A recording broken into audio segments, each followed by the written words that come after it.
I'm Elinor Stutz, CEO of Smooth Sail, speaker, author, and trainer, and I'm having the time of my life right now. I wrote recently a blog entitled The Best for Last. So let me tell you my starting point. That was the worst for the beginning, but it's all about gradual steps. And I came to realize that 3 P's are so important: passion, purpose, and perseverance. That were the differentiators for me.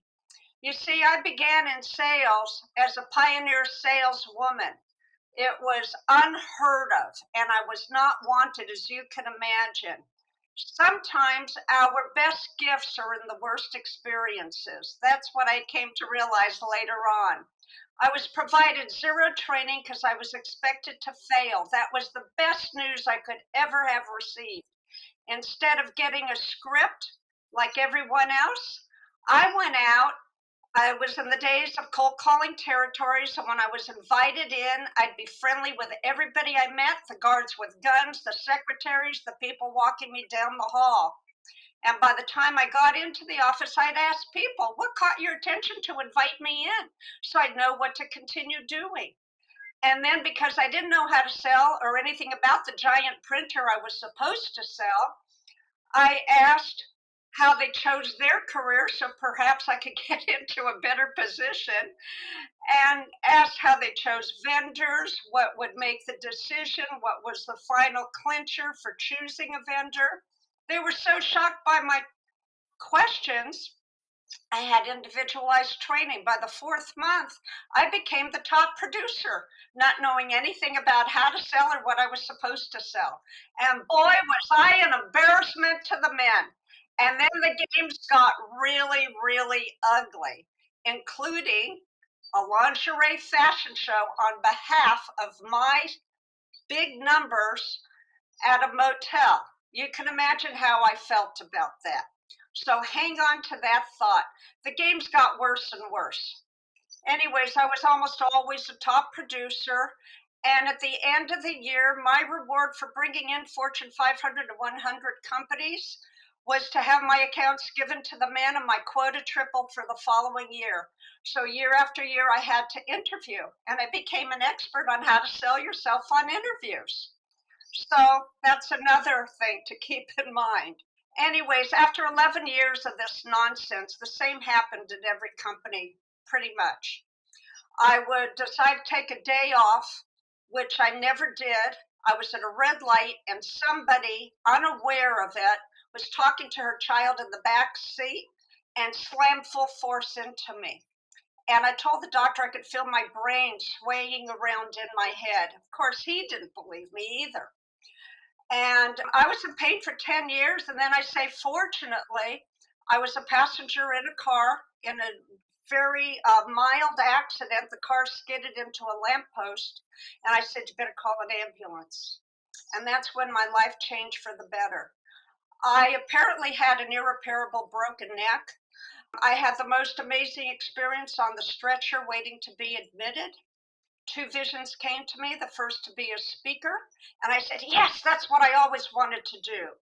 The second vision, as that faded away, was comprehensive because a brilliant gold light encased my entire body. I will never forget the presence of it. And the second one came up. It was my life report card.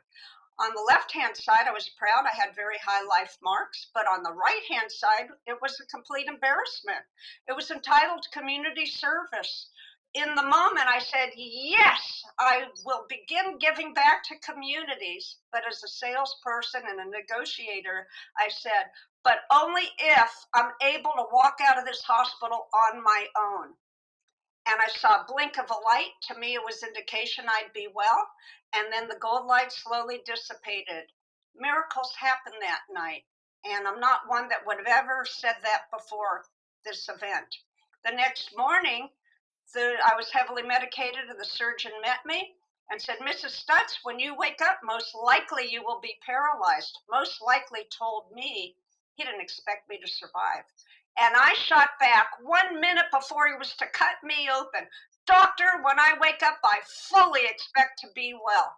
And the last thing I remember was him jumping backwards. But hours later, after I recovered from surgery, he was standing over me and said, "There's no rhyme or reason for what happened, but you will walk out of this hospital in 4 days on your own." And I never forgot my commitment to begin helping communities. It began with helping job seekers know how to sell themselves on interviews. And all the thank you notes encouraged me to write that book, Hired, How to Use Sales Techniques. And then I was networking and announced myself as a sales trainer. And the whole room, 200 people, burst out laughing. How could a woman know enough about sales to be a trainer? And so someone kindly took me aside and said, "You need to write a book to establish credibility." I took her advice, and all those horrific stories came to mind. And I captured them, but I did one thing that a TV show did. I changed all the names to protect the innocent. And it is Nice Girls Do Get the Sale, relationship building that gets results. It was remarkable. Within a very short period of time, the first publisher said yes and published it. And it was picked up by Time magazine. It quickly became an international bestseller. And last year I was notified that it is evergreen among the classics. What happened is women are still experiencing the same. Nothing has improved.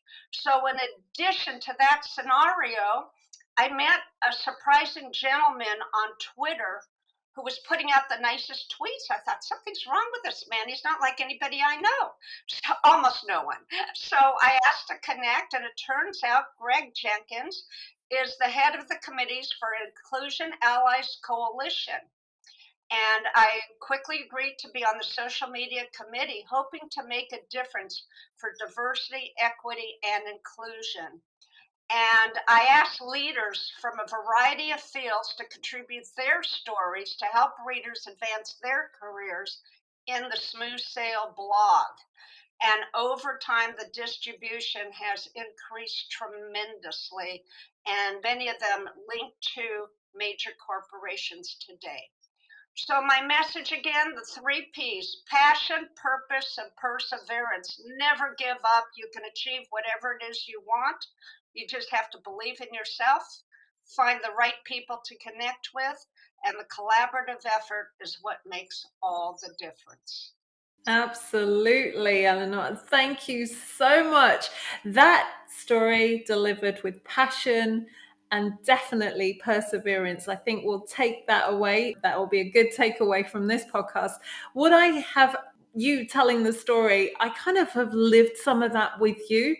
And that still resonates. Absolutely. We, as diverse individuals, do struggle. We have, like, even the same training, even all of the things that we're given, even today, does not, I would say, excludes us from achieving the top place. There are different reasons. I mean, personally, children come in the way. You've got relationships that come in the way. There are so many obstacles that we as women have to overcome. But this, I mean, your book, hold it up for me once more, just so I can have a look. Oh, thank And you. so we share with everyone. So Nice Girls Do Get the Sale. I absolutely think it's one of those books that it's a real read for women, especially wanting to improve yourselves, wanting to do better, and also, and I also like the element of giving back. I mean, that is really, really important. And especially in this day and age, we build our relationships, but make sure we add value and we can give back whenever we can. I think that's super important.